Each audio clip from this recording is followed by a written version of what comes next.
کوئی بین نہیں لگا سکتا. میری تقریر کو بھلے آپ سکرین آف کریں لیکن یہ سوشل میڈیا اس طرح وائرل کرے گا. پاکستان کو ہم نے تباہی کے دہانے پہ لا کے کھڑا کر دیا ہے، اس لیے کہ ہم عوام کے حقوق کے ہم باتیں تو کرتے ہیں جی کہ جمہوریت. او بھائی جمہور سے تو پوچھو، اور جمہور کو تو تم حق ووٹ کا بھی دینے کو تیار نہیں ہو. جمہور سے تو تم نے حق حکمرانی بھی چھین لیا ہے، جمہور کا تو تم نے روٹی کھانے کا حق بھی چھین لیا ہے. آج کتنے لوگ فاقوں سے مر رہے ہیں، آج کتنے لوگ جو ہے خودکشیاں کر رہے ہیں، کوئی اندازہ ہے؟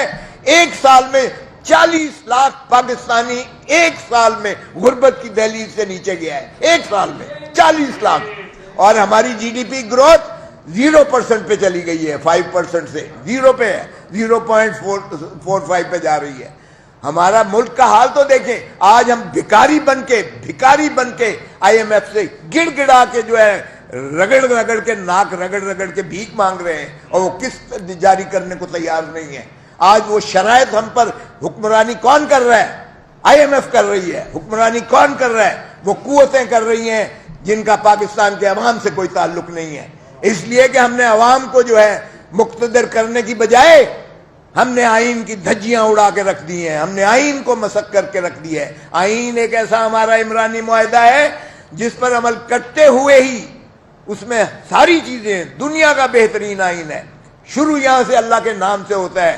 اور ہم نے جب آرٹیکل 2A کو آئین کا حصہ بنایا تو اس میں سارا ہے کہ ایک اسلامی فلاحی وفاقی پارلیمانی جمہوری ریاست ہوگی پاکستان میں، جس میں ہر شخص کو ملے گا روٹی کپڑا اور مکان، اور طاقت کا سرچشمہ جس میں عوام ہوں گے. یہ ہے خوبصورتی ہمارے آئین کی. لیکن ہم اگر عمل نہ کریں تو پھر یہ آئین کا قصور نہیں ہے، یہ ہمارا قصور ہے. تو میں کہوں گا کہ اٹھو میرے دنیا کے غریبوں کو جگا دو، جو نقش کہن تم کو نظر آئے مٹا دو اس کو، اور تبھی ہوگا. یہ سمجھتے ہیں کہ سپریم کورٹ کی توہین کر کے الیکشن نہ کروا کے اس ملک میں آپ مسلط کر کے، او بھائی یہ تو پھر فیسسٹ ڈکٹیٹر ضیاء الحق کے زمانے میں بھی نہیں ہوا تھا. اگر آپ دیکھیں کہ کل پرسوں کیا ہوا ہے، ایک شخص وہ جو سابقہ وزیر اعلیٰ رہا ہے اور ڈپٹی وزیر اعظم رہا ہے، اس کے گھر پر شب خون جس طرح مار کے بختر بند گاڑیاں لے جا کر، جس طرح گیٹ توڑے گئے، جس طرح دیواریں پھلانگ کر اس کی چادر اور چار دیواری کا تار کر کے اس کے بچے، اس کی بیویاں، عورتیں موجود تھیں گھروں میں. کبھی سنا ہے ایسا ہوتا ہوا؟ بھی کبھی سنا ہے؟ اور یہ ہمارا اسلامی جمہوری وفاقی پاکستان ہے، اور یہ آئین کی بالادستی. اور کس آئین کی بات کرتے ہو؟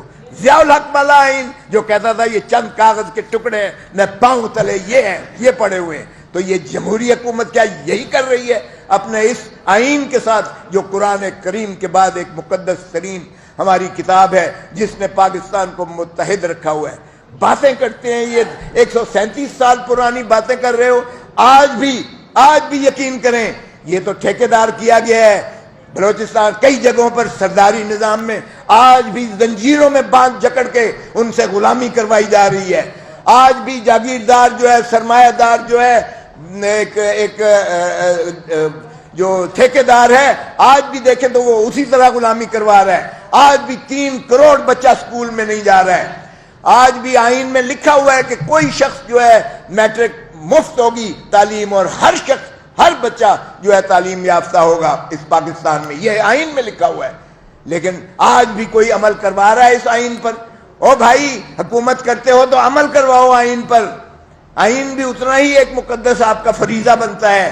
آپ حق کے حکمران، یہ جو بیٹھے ہوئے ہیں پارلیمنٹ کے اندر 180 لوگوں نے ووٹ دیے ہیں، مجھے بتائیں 180 ووٹ اگر 50 گاڑیوں کا آپ قافلہ لے کے چلتے ہو اور اس طرح دھول پھینکتے ہو عوام کے غریبوں پر، تو کیا آپ پاکستان کی ترجمانی کر رہے ہو؟ کیا اس مزدور کی، جس نے 137 سال پہلے کس طرح سے کاٹا گیا تھا اس مزدور کو، تو کیا پاکستان میں آپ جو مٹی پھینک رہے ہو سارے عوام کی آنکھوں پر، اور عوام کے جو ہے حقوق کو جس طرح سے آپ غصب کر کے سلب کر رہے ہو، تو کیا آپ وہی کام نہیں کر رہے ہو؟ تو یہ خدا کا خوف کریں.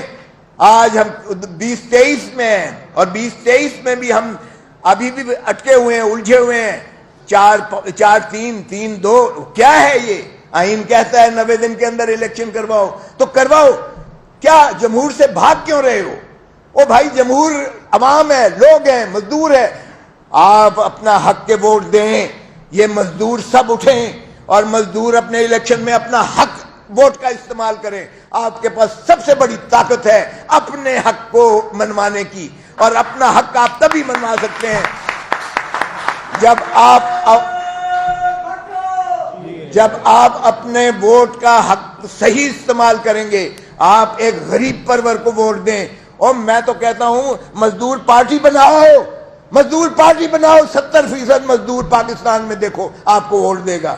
لیکن اس طرح اگر سرمایہ دار، جاگیردار اور 50-50 گاڑیوں کے لشکر لے جانے والوں کو آپ منتخب کر کے ایوانوں میں بھیجو گے تو وہ آپ کی بات کریں گے، آپ کے حقوق کی بات کریں گے. او بھائی نظام کو کچھ نہیں ہے. جاگو اپنا حق جو ہے اپنا چھینو.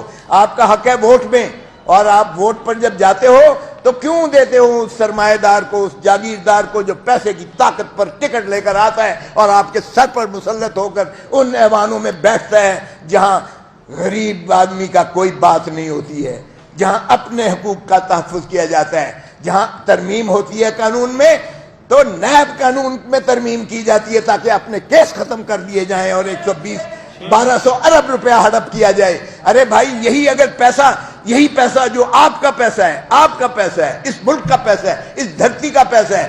آپ کے ہر چیز پر ٹیکس لگتی ہے. ماچس کی آپ تیلی بھی لیں گے تو آپ پر ٹیکس لگے گا. آپ کا لوٹی ہوئی دولت جو باہر پڑی ہوئی ہے اگر وہی آ جائے تو پاکستان کو خدا کی قسم کسی IMF کے پاس جانے کی ضرورت نہیں ہے. آپ ماریں ان کے منہ کے اوپر. تو اس لیے مزدور کرتے تو ہیں آپ، مزدور دن بھی مناتے ہیں، لیکن مزدور کو اس کا حق بتائیں کہ کیا ہے. اس کا حق سب سے بڑا ووٹ ہے. ووٹ جا کے دو، اور ووٹ اس شخص کو دو جو آپ کی ترجمانی کرے. اپنے میں سے دو اس بندے کو جو آپ کی ترجمانی کرے. اگر آپ ارب پتی کو دیں گے، کھرب پتی کو دیں گے جو اربوں روپیہ دے کے ٹکٹ لے کر آیا ہوگا تو اس ایوان میں بیٹھ کر وہ آپ کے مقدر کی بات نہیں کرے گا. کتنے مزدوروں کے بچوں کو تعلیم مل رہی ہے، کتنے مزدوروں کے ماں باپ بیمار ہیں جن کو ہسپتال کی وہ فیسلٹیز مل رہی ہیں، وہ علاج مل رہا ہے، معالجہ مل رہا ہے.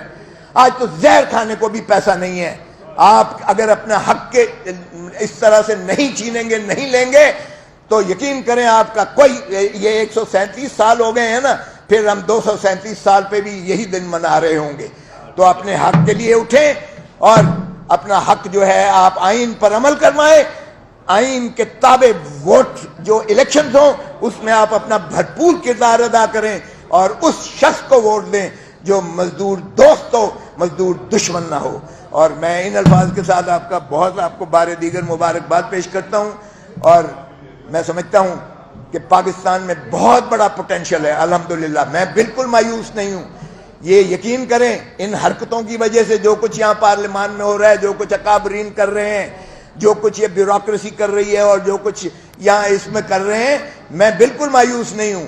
مجھے یقین ہے انشاءاللہ اور اس نوجوان نسل پر جو 70% 35 سال سے کم عمر کے ہیں، ہمارا یہ بہت بڑا سرمایہ ہے. دنیا میں کسی ملک کے پاس اتنی زیادہ نوجوان ہیومن ریسورس نہیں ہے جو پاکستان کے پاس ہے.